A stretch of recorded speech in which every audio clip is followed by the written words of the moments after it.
Hello and welcome back to the Home Improvement Show UK, and on today's episode we're going to be showing you guys at home how to frame out for a media wall. Stay tuned. Right, our first step is to rip all this crap off.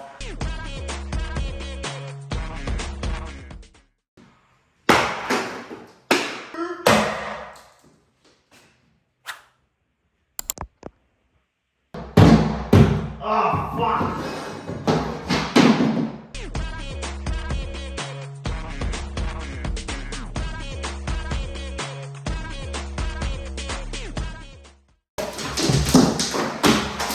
Oh my God!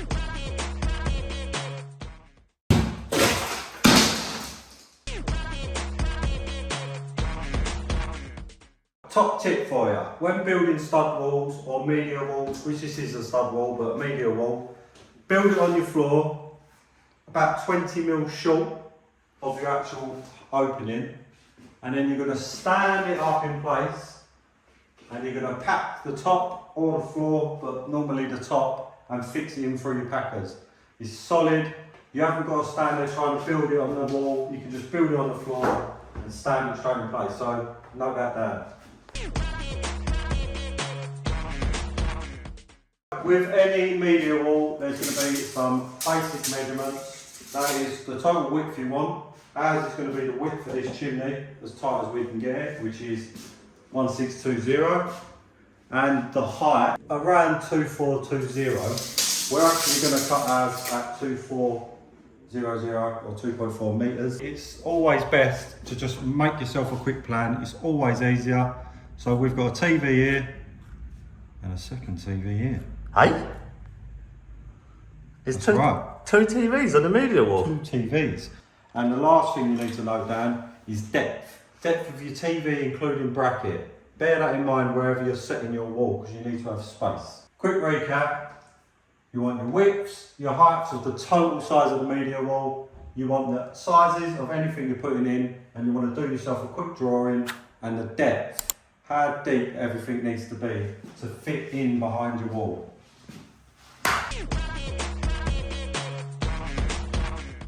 The first thing we're going to make is our little box right here. So we're going to take it off the paper and make it real life. So I'm going to cut the head and the sole plate, which is the piece that goes at the top and the piece that sits on the floor, and then I'm going to cut my first two uprights.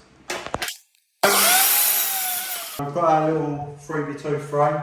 We're using 3x2 by the way, CLS. Chuck yourself two pilot holes in the ends on your sole plate and your head plate, and then put two screws in, two decent fixings, and then you should end up with a nice little square like this. So just before you carry on, just double check you've left that 20mm. As you can see, you've got a gap at the top, and it just fits as you slide it up. Now we know for a fact that that's all good and it's going to fit back in. We're going to drop it back down, and then we're going to build everything, and we're going to build it square. Where do you want your TV to sit from the ceiling? We've measured ours down, so we want the top of the TV to be at 500. When you make your mark at 500, you're going to want to take at least the thickness of 12.5 plasterboard back off of that, because you're going to plasterboard in here. And then we like to have a 10mm gap around our TV. One, it stops it getting too hot. Two, it makes it look cleaner, nicer install. Just with that little shadow gap around it, it looks a lot nicer. This is where you're going to put your next piece of timber, and that's going to stand for everything you want. So our second TV is going to be down the bottom there. We're going to measure up for that. And any shelving, always remember to allow for your plasterboard and your plaster if you're having it plaster finished, because obviously that's going to shut that gap in. So when you thought you had 500, you've ended up with 460 or whatever.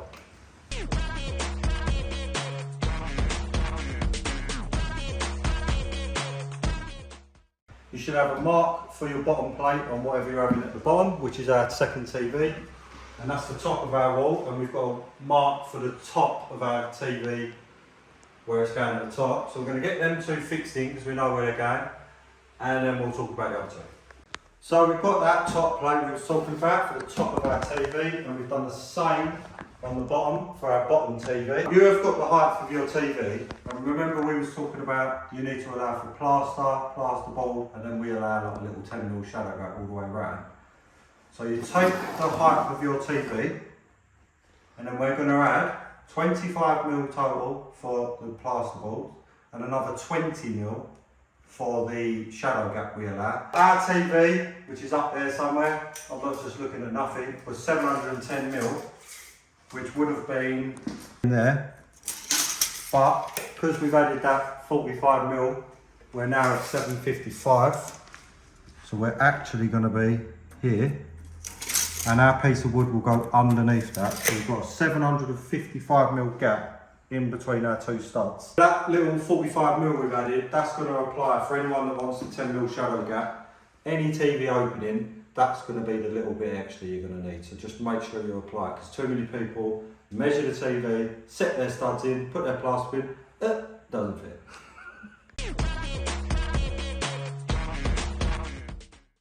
We've got our little frame. We've set our heights for our opening, added our little 45mm that I was talking about. That applies to the width as well. So, get the width of your TV, your soundbar, whatever you want, and that gap you want to add to it. Add it to the total, divide it by 2, and as you can see, I've got centre marks in my openings. All I've done is I've split my measurement of the TV opening, and I've measured 1/2 there, 1/2 there. That's our total opening. So everything I've measured, top and bottom, I've marked. And all our measurements are taken from the edges, not the middles, because obviously we was talking about how they can bow and move. So we're going to put all these in our openings. Now, all the voids. So this is not going to be an opening, this is just a void that's going to get blocked over. I measure 4 in, 400mm. 400mm, sort of a UK standard. I think Americans use 16-inch centres, but we use 400mm centres. What we do that because you're not going to get 400s across this narrow bit. So I'll just work my way in, and then on the middle, we're just going to bang one straight through the centre. Boom, boom, boom.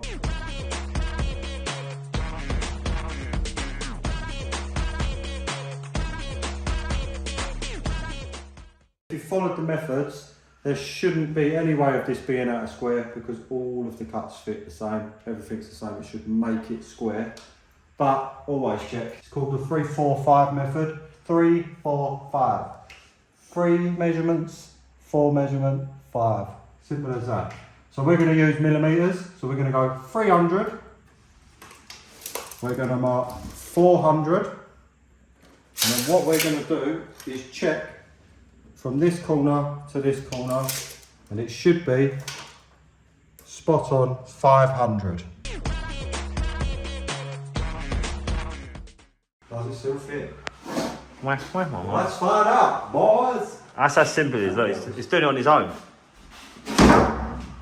Phil, you're too good at this. So this is where we use a level or a laser.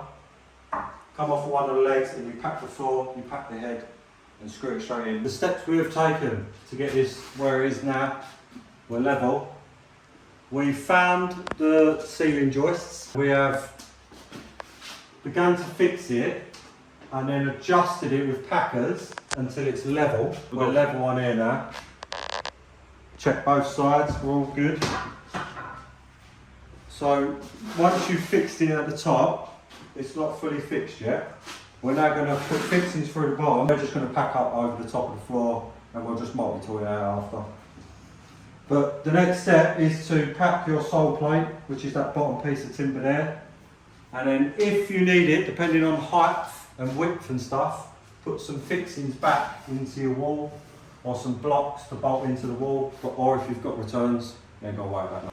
And that's it. That's us framed up. That's us done for this little episode. If you've got any questions about bits that we've done here, remember, chuck a comment. always hit a like, follow us, and we will catch you on the next one where we'll be plasterboarding, running cables, getting ready for the final fixture, which is a bit surprising. I like it.